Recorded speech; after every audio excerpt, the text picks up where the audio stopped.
정부를 어떻게 대할 것인가? 바울은 유대인과 이방인 둘 다를 향해서 로마서를 썼는데 이 두 그룹에 공통점이 있었습니다. 그들은 사실 둘 다 로마 정부의 팬들이 아니었습니다. 1세기에 로마 통치하에 사는 사람들은 로마 정부로부터 많은 장점을 누렸습니다.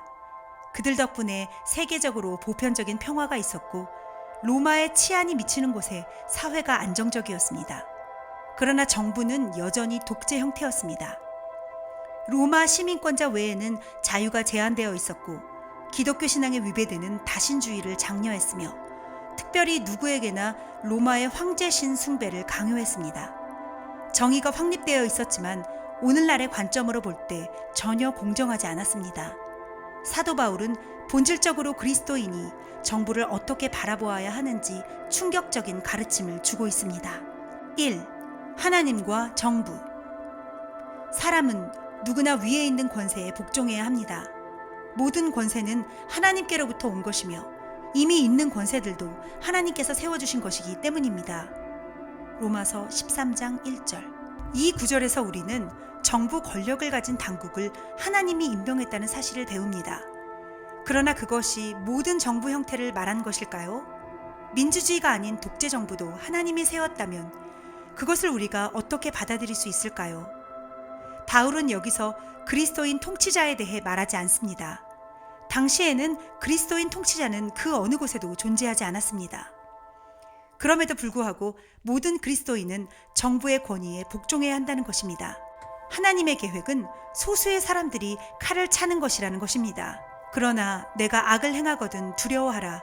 그가 공연히 칼을 가지지 아니하였으니 곧 하나님의 사자가 되어 악을 행하는 자에게 진노하심을 위하여 보응하는 자니라. 로마서 13장 4절.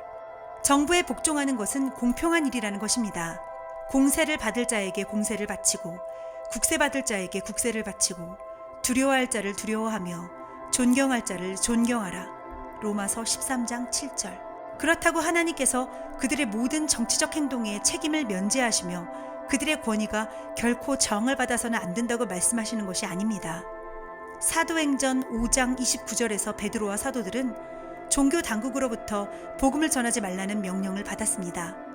그때 그들은 사람에게 복종하는 것보다 하나님께 복종하는 것이 마땅하다고 외치며 그것에 저항했습니다. 다니엘 3장에서 바빌론의 느부갓네살 왕은 모든 민족이 자신이 만든 금 신상에 경배하도록 명령을 내렸고 그곳에 끌려와 있던 유대 청년 사드락 메삭 아벳노고는 그 명령에 즉각적으로 저항했습니다. 2. 정부의 책임. 바울이 생각하는 정부의 의무는 무엇입니까? 먼저 소극적 기능이 있습니다. 정부는 처벌을 통해 범죄를 억제하므로 우리가 올바르게 행동하도록 합니다. 내가 악을 행하거든 두려워하라.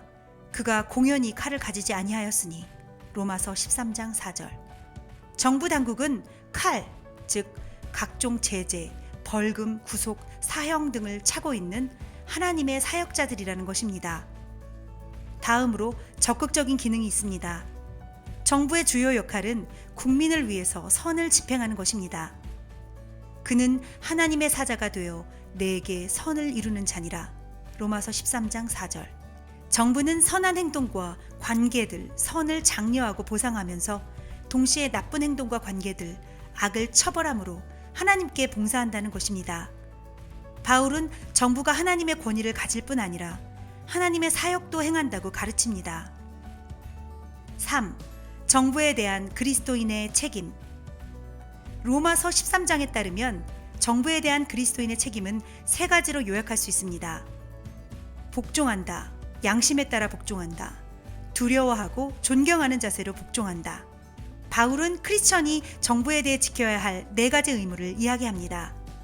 모든 자에게 줄 것을 주되 공세를 받을 자에게 공세를 바치고 국세 받을 자에게 국세를 바치고 두려워할 자를 두려워하며 존경할 자를 존경하라. 로마서 13장 7절. 바울은 여기서 1. 조세, 소득세와 같은 직접세.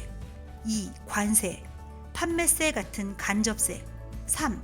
두려움, 칼, 곧 공권력 때문에 및 4. 명예 등을 구체적으로 열거합니다. 바울이 조세와 관세 납부에 관해 긍정적으로 언급한 것은 그리스도인들이 공적인 영역에 널리 참여하기를 원한다고 볼 수 있습니다. 바울은 이제 사랑은 율법의 완성이라는 유명한 가르침으로 국가에 대한 가르침을 마무리합니다. 즉, 세금을 바치고 존경할 권세를 존경하고 국가에 어떤 빚도 지지 말라는 것입니다. 피차 사랑의 비유에는 아무에게든지 아무 빚도 지지 말라. 남을 사랑하는 자는 율법을 다 이루었느니라. 다른 계명이 있을지라도 내 이웃을 내 자신과 같이 사랑하라 하신 그 말씀 가운데 다 들었느니라. 사랑은 이웃에게 악을 행치 아니하나니 그러므로 사랑은 율법의 완성이니라. 바울은 사랑과 법을 대립하지 않는 것으로 보았습니다. 사랑의 핵심은 이웃에게 해를 입히지 않는 것입니다. 그리스도인은 하나님의 법을 양보하면서 사회를 사랑하는 것이 아니라 하나님의 법에 순종함으로 이웃을 사랑합니다.